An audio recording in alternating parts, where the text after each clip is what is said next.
헤게가 이 처녀를 좋게 보고 은혜를 베풀어 몸을 정결하게 할 물품과 일용품을 곧 주며 또 왕궁에서 의뢰주는 7궁녀를 주고 에스더와 그 궁녀들을 후궁 아름다운 처소로 옮기더라.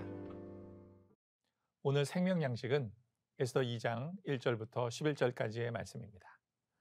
그 후에 아하수에로 왕의 노가 그침에 와스디와 그가 행한 일과 그에 대하여 내린 조서를 생각하거늘 왕의 측근 신하들이 아뢰되 왕은 왕을 위하여 아리따운 처녀들을 구하게 하시되 전국 각 지방의 관리를 명령하여 아리따운 처녀를 다 도성 수산으로 모아 후궁으로 들여 궁녀를 주관하는 내시 헤게의 손에 맡겨 그 몸을 정결하게 하는 물품을 주게 하시고 왕의 눈에 아름다운 처녀를 와스디 대신 왕후로 삼으소서 하니 왕이 그 말을 좋게 여겨 그대로 행하니라.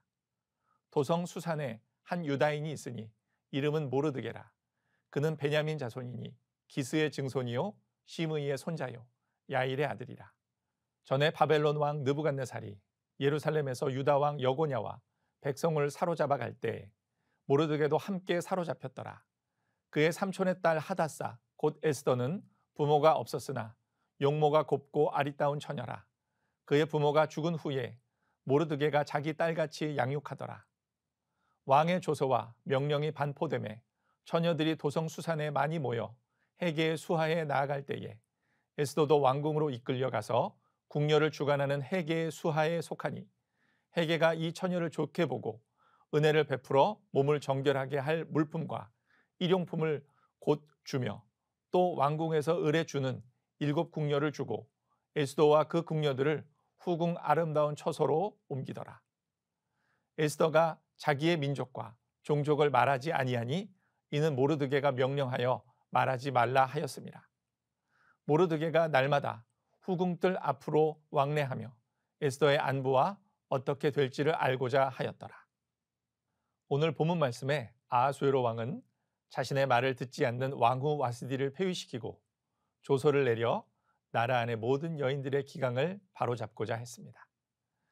이제 아하수에로 왕의 분노가 누그러진 후 그는 자신의 행한 일과 반포했던 칙령을 생각하게 되었습니다.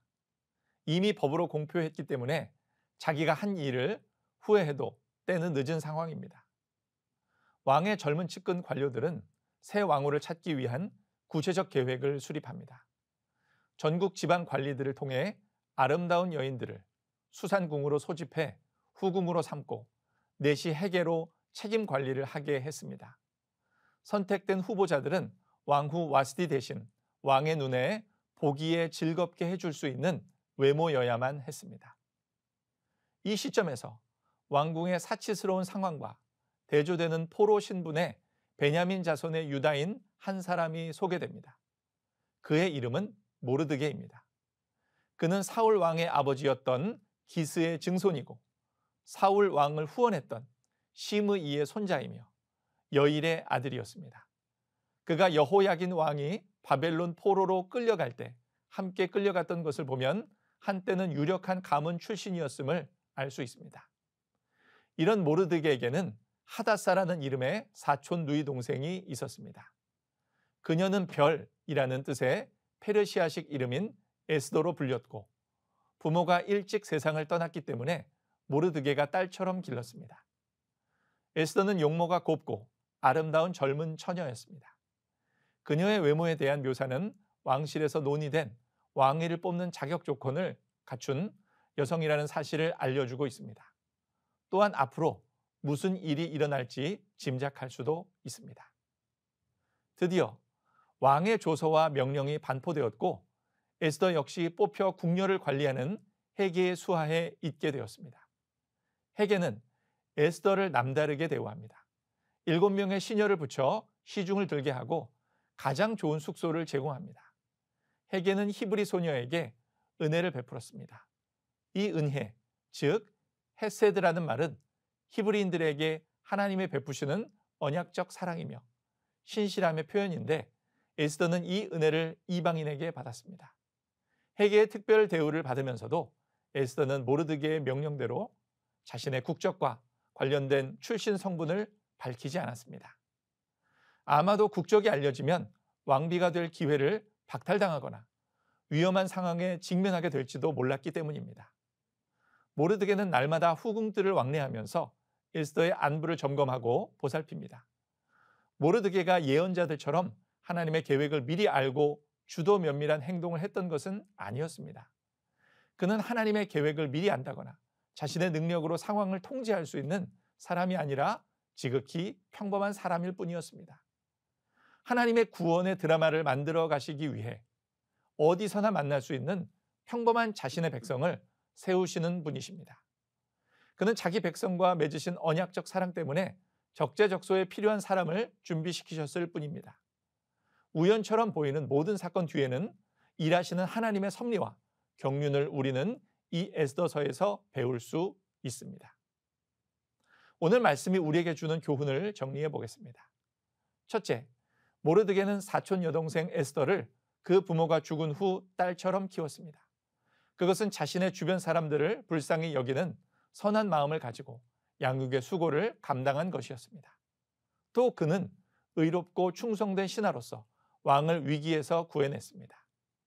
모르드게의 선하고 의롭고 충성된 행위는 그의 경건함에서 나온 것이었습니다. 둘째, 에스더는 자기를 키워준 부모와 같은 모르드게에게 어릴 때뿐만 아니라 커서도 심지어 왕위가 된 후에도 순종했습니다. 10절 말씀에 에스더가 자기의 민족과 종족을 고하지 아니하니 이는 모르드게가 명하여 고하지 말라 하였습니다. 20절, 에스더가 모르드게의 명한 대로 그 종족의 민족을 고하지 아니하니 저가 모르드게의 명을 양육받을 때와 같이 쫓음이더라. 교만한 자는 하나님과 사람에게 순종하지 않습니다. 온유하고 겸손한 자는 하나님께 복종하고 부모에게도 순종하는 사람입니다. 에베소서 6장 1절 말씀에 자녀들아 너희 부모를 주 안에서 순종하라. 이것이 옳으니라 라고 했습니다. 하나님의 뜻은 사람이 자기의 부모를 공경하고 그들에게 순종하는 것입니다. 셋째, 하나님께서는 당신이 정한 뜻 가운데 에스더를 페르시아 왕 아하수에로의 왕후가 되게 하셨습니다. 그는 에스더에게 아름다운 용모를 주셨고 또 순종하는 착한 마음을 주셨고 내시 헤게와 모든 사람들에게와 아하수에로 왕에게 사랑과 은총을 입게 하셨습니다. 에스더가 왕후가 된 일은 하나님의 은혜와 섭리 속에 이루어진 것입니다. 그러나 그것은 또한 경건하고 선한 모르드게와 에스더에게 주신 하나님의 상급이었습니다. 우리도 언제든지 하나님이 쓰시기에 합당한 사람들로 준비되도록 늘 자신의 삶에 경건하고 선한 모습으로 최선을 다해야겠습니다. 이 아름다운 축복이 여러분 모두에게 임하는 오늘 하루가 되기를 소망합니다.